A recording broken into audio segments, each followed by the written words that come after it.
An historic presidential election and an historic national debt, and scheduled to go up by $20 trillion over the next 10 years. And neither candidate seems to care about it. Neither candidate seems to be talking about it. Should we care about it as entrepreneurs and investors? So today we're going to explore that with my guest, Christopher Whalen. Christopher has written the book, Seeing Around Corners. And Christopher is an expert in this field of banking and economics.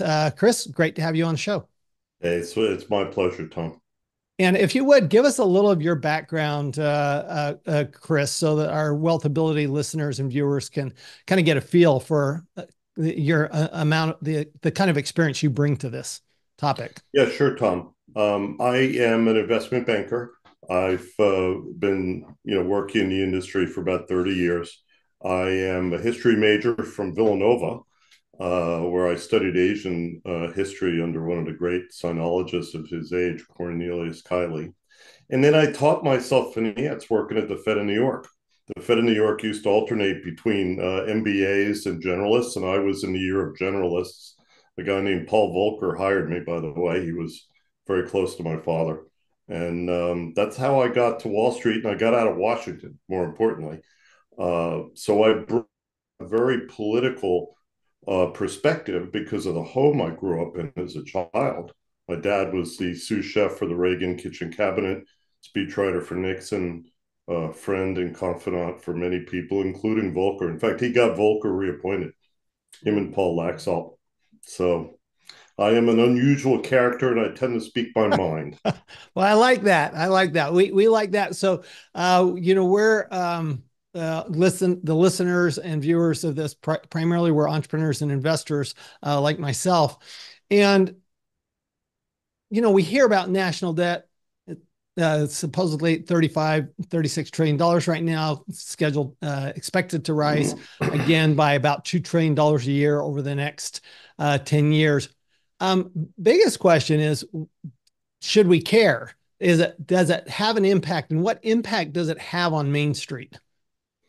Well, the big impact, Tom, is one that's not well understood by most Americans because they don't realize how our economy today grew over a long period of time, really going back to the Civil War, because that was when the country first started to develop a need for a single currency. Before the Civil War, the state chartered banks around the US issued their own paper, and they had gold and silver in the vault to back it. When Lincoln got into Washington, the country basically was broke and it didn't have an army. So his Secretary of the Treasury, Solomon Chase, got Congress to pass a law that said they could issue their own paper. And eventually they created national banks to issue the paper. The national banks had to back their currency with Treasury bonds. So they created a market for Treasury bonds, and they could also double leverage it. And they had a huge advantage over the state chartered banks in that period for a long time, until the state banks realized they could do deposits instead of buying, notes, essentially. In pre-Civil War America, everything was about gold, silver, and debt. There was no currency, really. Right. So when you think of the dollar from the Civil War forward, Congress essentially, by law, created a dollar that was issued by the national banks, and they also created a market for treasury issuance. That kind of made its way to the first part of the 20th century, which is World War One, which is when Americans learned about securities, right? And then we get forward to World War II and the period after. And when the Fed won its independence back from the Treasury after basically keeping interest rates pegged during World War II, they also created the dealer network, the primary dealers, non-bank companies that could finance Treasury issuance. And we had that until 2008. So when you think about debt in the United States, you got to realize that in a functional sense, that dollar that you have in your pocket and a T-bill are the same. So over time, what's going to happen? The issuance of federal debt, I think, eventually is going to merge into the currency because they won't want to pay interest on it anymore. And there's a lot of historical precedents we won't go into right now. But what I would say to people is inflation is part of the American system. and it has been since inception. And the government will always find ways to finance itself. You've noticed Janet Yellen and Tim Geithner and all the rest of them fretting about the treasury market. They have imposed centralized clearing on treasuries and other policy moves, and it's all because they're worried that the treasury may not be able to finance itself as the debt grows. So that's the issue for business people. What happens to all this paper? And when do we essentially recognize that it's currency and have a hyperinflation in this country? Well, yeah. So that's really the question. So at what point that the analysis right now is that it's not too far off that the interest payments will be greater than the cost of the military, than what they spend on the military. What is that? Why does that have inflationary aspect? And how does that, because I think we need to distinguish between the Fed and the national debt, which is really the national debt comes from the government, not from the Federal Reserve, right? No, I disagree. This is the problem. People are taught the wrong things in textbooks. There's a wonderful paper that was published by two gentlemen, Lev Menand and Joshua Younger. Menand's at Columbia, and Josh Younger works for the Fed of New York. And it talks about the legal aspects of the treasury market and how this all came to be. So everybody thinks that the Fed is somehow separate and that they somehow control the supply of money, the supply of reserves, and therefore they control inflation in the economy, right? But that's not the case. The Fed is like the tail on the dog, and the dog is the US Treasury because they're in deficit. Let me give you an example of what I'm talking about. When the Fed buys bonds for its account, as it did in 2020 during COVID, they were doing what's called quantitative easing, which is a fancy way of saying they were buying a lot of bonds. They were monetizing the treasury, right? But at the same time, every time they bought that bond, they created a bank deposit because they would put money in the bank's account at the Fed, the reserve account, and all of a sudden a deposit appears in the system. When the Treasury subsequently pays the Fed off, when that T-bill matures and they give the Fed their cash, the Treasury has to go out and issue a bond immediately if the Fed's not buying, right? And what happens? A deposit disappears because an investor went out and bought the security. So the implications of the Fed's power over reserves are huge. I don't want to minimize it, but ultimately that deficit is what's causing inflation. We're running the economy hot. Think of it that way. Or to flip it over, imagine what the economy would look like if we were going to do $1.5 trillion. Well, so the traditional definition of inflation is too much money chasing too few goods. So and that still is true. Totally true. So you're putting more money into the economy than basically to actually stimulate the economy. In layman's terms, that's effectively what's going on, right? Well, it's fiscal policy on steroids. It's Keynesian demand side stimulus without any offset on the supply side to try and equalize it. You see this in housing. Right. Housing is a great example. Take that forward. Well, obviously we have some supply problems. You have zoning issues. You have other problems. You have cost. The cost of building a home today is prohibitive. And, I live in New York. The cost of everything here has gone up a lot since COVID. So building that new house, even if you assume you can sell it at a reasonable profit, maybe 10, 15% of your total cost, is hard. It really is. And a lot of builders, the smaller builders, are much less involved in the market today. So we're depending on the big publicly traded home builders, basically, for supply. And you have a ready audience among the institutional investment community. They think, single family rentals is the next big bonanza. I kind of worry about the operational aspects of it. I don't think he can really make money. They're looking to make money selling the house. So if they're anticipating 10, 20, 30% of home price appreciation, say over a decade, what does that say about inflation? So that's the system we're in. We have a supply problem with housing, but then the Fed and also the Biden administration goosed demand for homes. So I think over the 4 years of Biden, it was over 40% home price appreciation. So Now, let's talk yeah, about goosing demand. So Vice President Harris has suggested a $25,000 yeah, gift basically no. to new home buyers. Uh, how do you see that playing out if that were to happen? It's a profoundly bad idea. I don't think it will happen. The Biden people, who I have interacted with very closely over the past 4 years, are largely incompetent. They are superficially presentable. Take a look at HUD, Ginnie Mae, FHFA. There are some people there who are quite good. Sandra Thompson, for example, is the regulator of Fannie and Freddie. But then there's a whole cast of characters who have no idea. So, for example, they tried to do essentially low income loans with Fannie Mae and Freddie Mac. But nobody did it because it's bad for the consumer. It's much better to take that first time home buyer to the FHA market where they're going to get a much better execution. So I'm not that worried that she's actually going to get these things into effect, but I am concerned about this open ended commitment to spend money on the part of both Trump and Well, Harris. yeah, I mean, let's talk about that and actually because they want to spend money differently. They both want to spend money. They want to spend it differently. Mm, Harris wants to basically uh, basically be Robin Hood, take from the rich and give to yes, the basically lower middle class is who she wants to give it to. And Trump wants to raise tariffs, okay, as a way to increase prices in his own way, but to supposedly stimulate U.S. economy.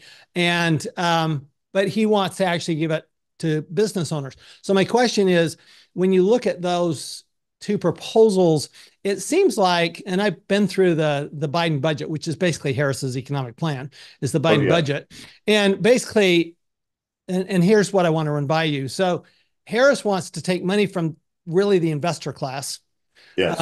and so people who would invest long term. So when rich people make money, they don't spend all that money; they invest it. And so that's going into a long-term asset. It's basically going on the balance sheet. Whereas when you give that money then to the middle class, they need that money. They're going to spend it. They're not going to put it into assets. They're going to That's spend it. right. What effect does that have on inflationary pressures? Because it seems to me like, if that's a $5 trillion, because that's what they're talking about is $5 trillion, then that's actually, in a way, that's 5 trillion new dollars into the economy. Oh, yeah. Well, Jimmy Grant, in his book, Money on the Mind, talked about this, which is you continue to subsidize consumer behavior, whether it's buying a home or a car or whatever. And that marginal dollar makes GDP look higher. It makes overall economic activity look higher. But is it real or is it just a phantom? I would say the latter.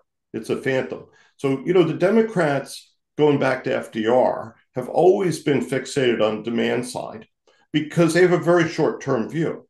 I remember arguing with Bill Grider for many years, who's one of my dear friends and mentors early in my career. And he said, well, Chris, a little inflation is good for the working man. And I said, no, it's not. 2% inflation over 20 years takes away half of your Right. purchasing power. So, what are we talking about? But the Democrats are so fixated on power and so unwilling to tolerate anyone else in power in a very authoritarian sort of way, very European. It just shows me that the wellspring of the liberal movement 100 years ago has basically won the fight because conservatives are inarticulate. They can't make the arguments they need to make. And inflation has pressed our fellow citizens to such a degree that they can't even make informed decisions. So that's kind of where we are. For your audience, I would tell you, you need to start thinking about protecting your assets. You need to So start let's thinking talk about about, that. So yeah. let's talk about let's go there. When you talk about protecting your assets, what do you mean by that, and what do you do about it? Well, from two things: inflation on the one hand, and also confiscation by Kamala Harris and her fellow travelers. She's not really the leader of the band. The people inside the Biden White House who've been running or misrunning policy for the last 4 years are the ones who are calling the shots here. Barack Obama, obviously, there's a whole list of characters, but they are hardcore left-wing operatives who have more in common with, Xi Jinping and the Chinese Communist Party than they do with old-fashioned Democrats. When I heard Robert Kennedy endorsing Trump, I thought, there you go, because my dad's a biographer of Joe Kennedy. I That was our kitchen table conversation when I was a kid. So I know how much has changed. The Democrats I knew, I worked for Fritz Hollings and I worked for Jack Kemp when I was very young.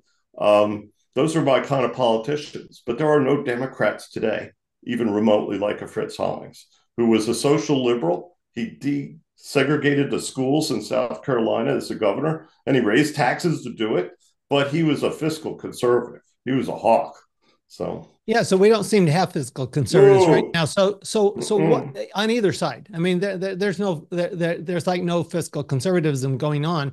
So the question is, you talk about protecting your assets. You say protecting from inflation. I get that that's a great idea.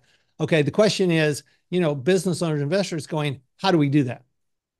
Well, how you do it is you have to do it in a legal and above board way, because the way the Treasury has wired the offshore market today, you're either on the grid 100% or you're off the grid 100%. That's the only Right. choices you have. Absolutely. The KYC, anti-money laundering regime, the anti-terrorism, the sanctions, the whole bit makes it impossible. So what can you do? You can have assets denominated in European currencies. You could look at other venues where you can, invest and protect yourself to some degree. But there may come a time when the states and or the federal government in this country just starts confiscating people's wealth, But because the insatiable desire of this machine to spend is going to reach a limit at some point, simply because if the Fed has to go back to what they did in World War II and directly purchase treasury bonds, they're going to scare everybody around the world. And eventually people are going to start backing away from using the dollar as the global currency. So that's the interesting threshold we are approaching. yeah, Is so let me ask you you a know question about assets, because you talk about European currencies. I'm going, they seem to have the same problems we do. So I'm not convinced on that one myself. But talk well, about you the can go to difference. yen. Talk, You're not going to China or Russia. but talk about the difference between investing in hard assets Yes. like real estate, like commodities, like a business. Basically, is a hard asset. Talk about the difference between investing in hard assets from an inflationary standpoint versus paper assets, for example, derivatives. Well, hard assets in the past century in the United States have done very well, real estate particularly. And that was partially due to demographics, partially due to the fact that the economy was growing. And we were also putting more and more leverage under the economy. If you think back to the Depression, there was no leverage in the United States. Right. All private debt basically got paid off or defaulted. During the war, the government took over most finance. They took money from consumers, they issued bonds, and the banks were up to their gills in government debt. If you had looked at them in 1950, they were 2/3 government debt in most banks.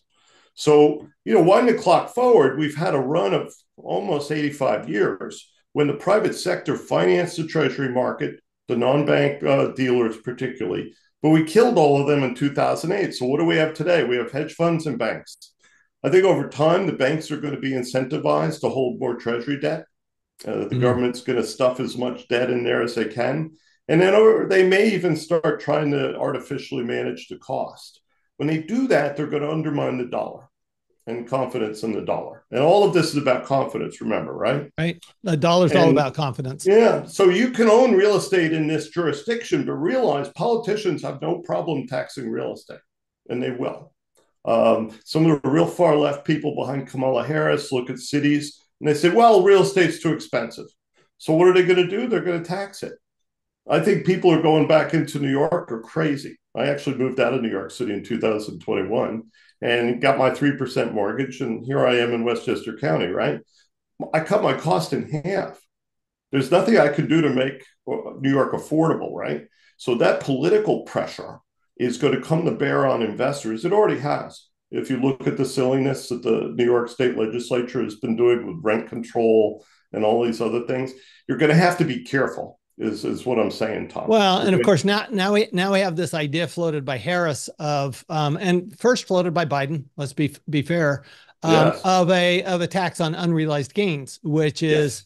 which is the way, because federally they're not allowed to, the Fed's not allowed to do a direct tax on property. So this is the way I've done it, is said, well, we're going to give you an alternative minimum income tax on your appreciation in your assets.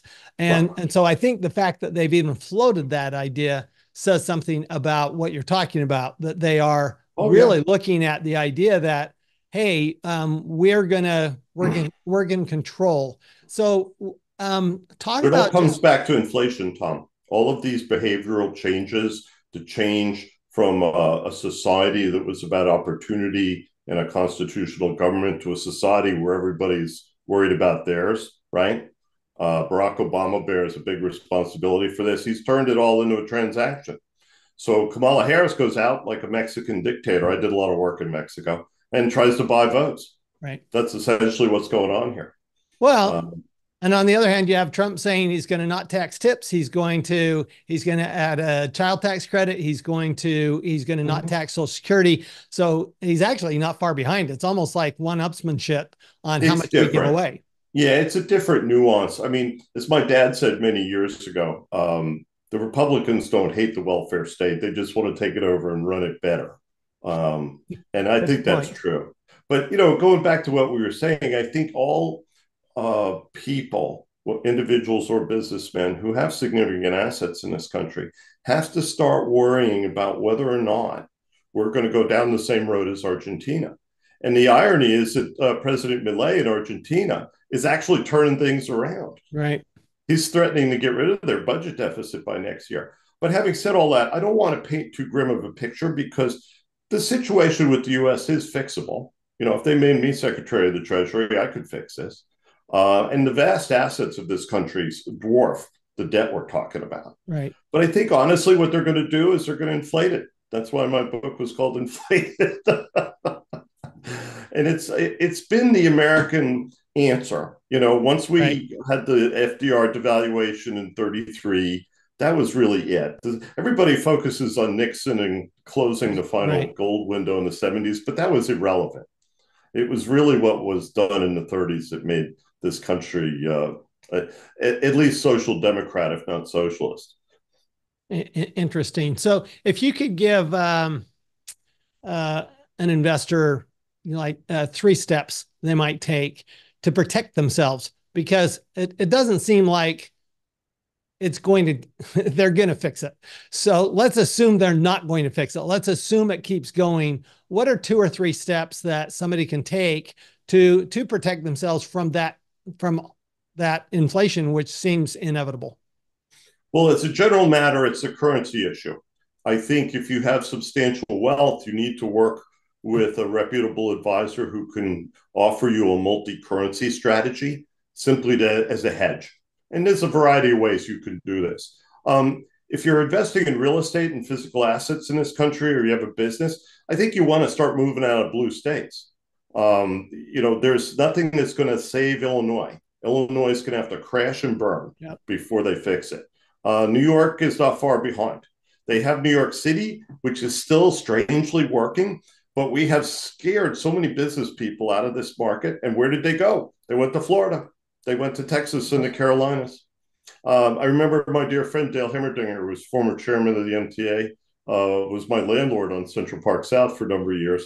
And he worried about how the left in New York, which has a monopoly on power, we're essentially chasing the people who pay for things out. These are the people who build housing. So what you're going to see is cities like New York disintegrate, because if they don't allow investors to recoup the cost of renovating the asset and maintaining it, well, you're going to see a degradation of service. You're going to see buildings that don't have 24-hour attendance in the building. That's bad. And yet, unfortunately, the politicians are so focused on short term, and this is where your audience has to be focused. They'll do really stupid and silly things because nobody's opposing them. When the business community gave up on Albany about 15 years ago, That's when you knew things were going to go bad. During COVID, by the way, de Blasio, he wouldn't even allow the police or anybody else to go up to Albany to talk to legislators. They put all of their emphasis on the poor, on the crazy people. So if you own significant assets, you've got to wonder, where do I want to keep these? And probably south of the Mason-Dixon line would be my answer. Definitely not California, definitely not Illinois or New York. Yeah, not on the left coasts for sure. Strangely, places like Massachusetts are still relatively well run. New York has kind of sort of come back.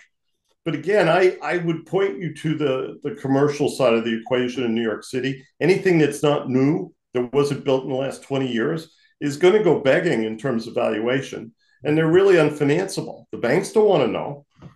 FDIC still owns all the assets from Signature, all the rent-controlled multifamily assets. They can't sell them. Or at least the Biden administration doesn't want them to sell them. But the state of New York is eventually going to own those assets. And today, they already have over 400,000 public housing assets in New York City. So that's where this is going. Wow, that is it's like Great Britain. I lived in Britain for a number of years. Very similar to the public housing and other aspects in Great Britain. Right. Very, very interesting stuff. So, Chris's book is Seeing Around Corners, Achieving Success in Business and Life. I presume wherever books are sold. And where can we find out more about your work, Chris? Well, yeah, my name's Chris Whalen. I have a website called The Institutional Risk Analyst, blog that publishes on the markets and financials. I cover about 30 plus names in banking, fintech, and mortgage issuers. I'm an advisor to a lot of big mortgage companies. Obviously, I've been an advisor to Stan Middleman at Freedom for a number of years. And I love the mortgage business. It's like the basic bedrock of America: sales, creating opportunity, creating housing for people who need it. And, I'm on Twitter at RC Whalen. Always love to hear from my friends and readers. Awesome. Thank you. Now, this is, it's so important because as we learn this stuff and we hear from experts like Chris Whalen, what we're really doing is increasing our own ability to create wealth and to protect our wealth, what we like to call our WealthAbility. So with that, what happens is we get smarter. We can actually see around the corners. We can see actually what's coming down the road. And to that note, by the way, next week, October 2nd, we will be doing I'll be doing a town hall on the economic plans of the two candidates, and we'll do a deep dive analysis. So please join us. Please join us we'll be on Zoom, but we'll also be on YouTube. We'll be on social media. So thank you, everybody. Remember that when we get this kind of information, we really understand what's going on in the economy and look what's coming down the road. We're always going to make way more money and pay way less tax. We'll see you next time. This podcast is a presentation of Rich Dad Media Network.